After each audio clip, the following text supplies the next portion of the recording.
Trending tasty recipe இன்றைக்கி ரொம்ப சிம்பிளான கொஞ்சம் பொருள் வச்சு சூப்பராக ஒரு வெங்காய பொட்டுக்கடலை சட்னி எப்படி செய்யுதுன்னு பார்க்கலாம்.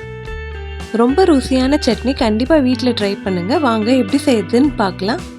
ஆயில் 3 ஸ்பூன் ஆட் பண்ணிக்கிறேன்.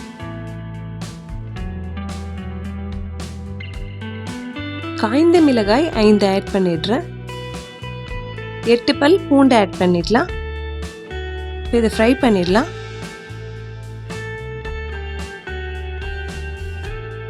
மிளகாய் நல்லா ஃப்ரை ஆகிடுச்சு. நெக்ஸ்ட்டு நம்ம வெங்காயம் ஆட் பண்ண போகிறோம். 2 வெங்காயம் ஆட் பண்ணிடுறேன். வெங்காயம் நல்லா கிளாஸ் அளவு வதங்கி வரணும்.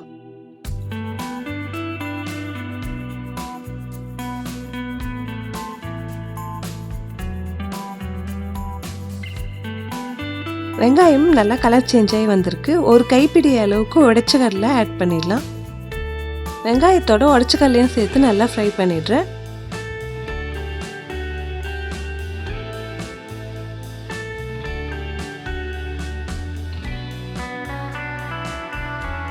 சட்னிக்கு தேவையான அளவு கல்லுப்பு ஆட் பண்ணிடலாம்.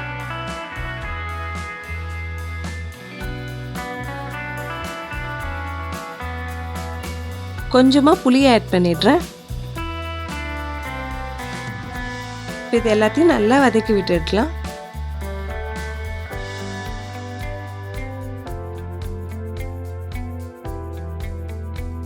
ஆறுனதுக்கு அப்புறமா மிக்ஸி ஜார்ல ஆட் பண்ணிடுறேன்.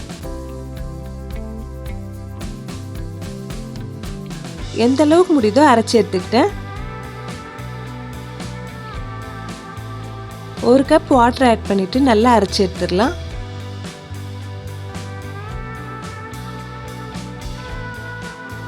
கலர்ஃபுல்லாக சட்னி ரெடி ஆயிடுச்சு. இப்போ தாளிப்பு ரெடி பண்ணிடுறேன். ஆயில் ஆட் பண்ணிக்கலாம்.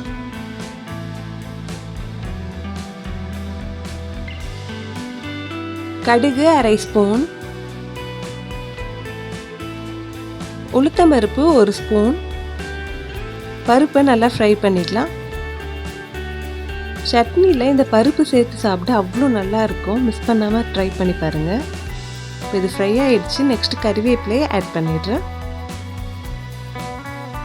தாளிப்பு ரெடி ஆகிடுச்சு. சட்னியில் சேர்த்துடலாம்.